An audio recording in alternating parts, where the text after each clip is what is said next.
There's something kind of heartbreaking about Obi Wan Kenobi just existing in the desert, like the galaxy falls apart. His best friend becomes a war criminal. The Jedi are wiped out. And this dude's brilliant response is to camp out near a kid and wait for destiny to call again. It's not a retirement plan. It's a coping mechanism with a beard. He's out there pretending he's just a humble butcher or cave gremlin or whatever. But deep down, he's still repeating Jedi mantras like they didn't just get everyone he cared about murdered.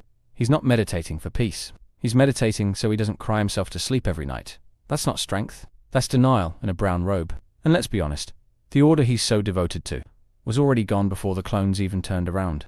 The Jedi weren't guardians of peace anymore. They were generals with glow sticks, running errands for a broken Senate and wondering why everything felt so weird. And Obi-Wan kept buying into it, like he didn't notice the ship was already sinking. It's like watching someone keep watering a dead plant because the instructions said so. You want to yell at him through the screen. Dude, it's over. You did your best. But maybe it's time to step off the battlefield and start figuring out who you actually are.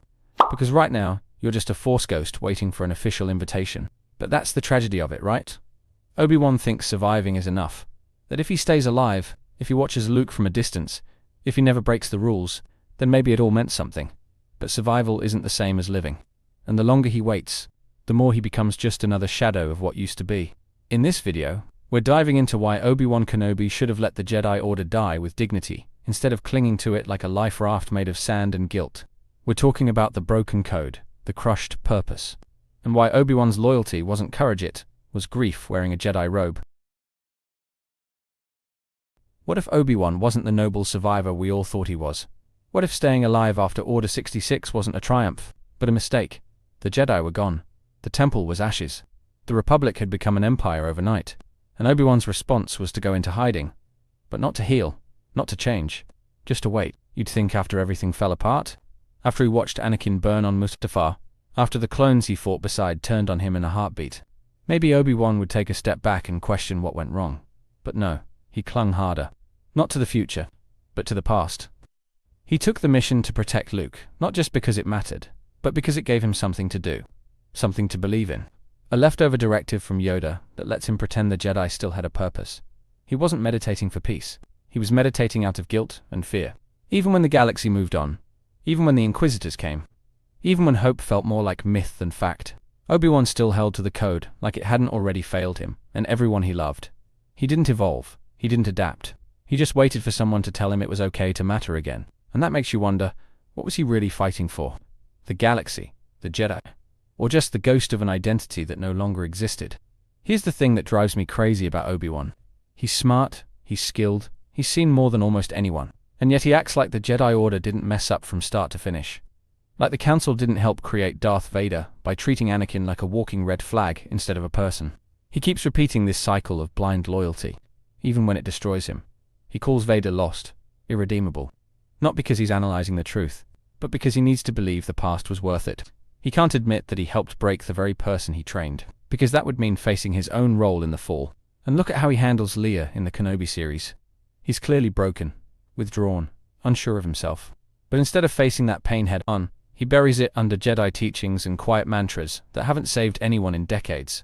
It's frustrating because we know he's capable of change, but he resists it like it would shatter him entirely. Even his conversations with Bail Organa are laced with denial. Bail begs him to act, to step up, and Obi-Wan's first instinct is to say no, not because it's wrong, but because it might pull him out of his fantasy that hiding is somehow noble. He thinks he's preserving peace, but all he's doing is letting others suffer while he hides in the sand. And that kind of loyalty isn't strength. It's fear in disguise, and it held him back when the galaxy needed him most. The most painful part about Obi-Wan's journey is how much he loses, and how little he lets himself grieve. He loses Satine, Anakin, the Jedi, the Republic, and somehow convinces himself that survival is the right path. Like watching everything burn and deciding the best move is to sit in the smoke. He doesn't process any of it. He doesn't speak Anakin's name unless forced. Doesn't talk about Satine's death. Doesn't allow himself to feel anything outside of guilt and obligation. He's a man locked in a time capsule, frozen by his own trauma, and pretending it's peace. We see glimpses of who he was, that charming, confident warrior with a dry wit and calm presence.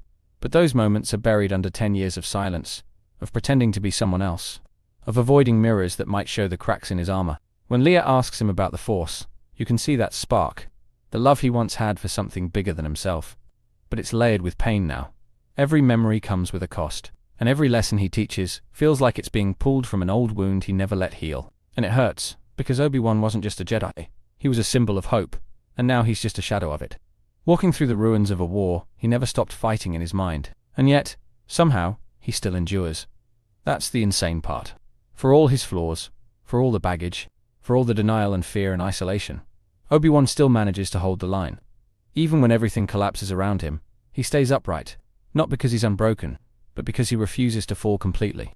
When Vader confronts him again, Obi-Wan doesn't just run. He finds his strength again, not from the Council, not from the Code, but from something deeper, something earned. And when he fights, he doesn't fight for doctrine. He fights for the people still worth protecting. That's when you see the Jedi at their best. Not as soldiers, not as prophets, but as protectors. Obi-Wan protecting Leia. Not because he was told to, but because it was the right thing to do. That's what makes his strength feel real again. He reconnects with the Force, not through duty, but through connection, through memory, through purpose, beyond the ruins of an old religion. And when he walks away from Vader the second time, he's not just sparing him, he's freeing himself from a guilt that's haunted him for a decade. In that moment, Obi-Wan doesn't serve the Jedi. He redefines what it means to be one, and it's powerful to watch. And this is where things shift. Because maybe Obi-Wan didn't need to give up entirely. Maybe what he needed was to let go of the Order, but not the ideals that made him strong. The Jedi failed, but the people they tried to be, those were still worth fighting for. He teaches Leia that being afraid doesn't make you weak. He admits his failures. He owns his past. That's not the Obi-Wan we knew. That's the one he could become. And that's hope in its rawest form, not blind optimism, but growth through pain. His bond with Leia isn't just sweet, it's healing. He sees in her the future that the Jedi never managed to secure, not through force, but through courage and compassion. And it lights something in him that hadn't burned in years. When he reconnects with Qui-Gon at the end, it's not just a reunion, it's a rebirth. It means he's finally ready to move forward, not as a tool of a fallen order, but as a man who chooses to protect life, not follow a code that couldn't. And that's a new kind of Jedi, one forged in failure, and reborn in resilience. But even with that flicker of light, the tragedy still lingers, because Obi-Wan's decade of isolation wasn't just a phase, it was a consequence of clinging to something long gone. He couldn't save Anakin, couldn't stop the fall, couldn't prevent the death of everything he fought for, and he carried that weight alone. He believed survival was enough, that watching over Luke was his final purpose. But survival without evolution, that's not living, that's existing.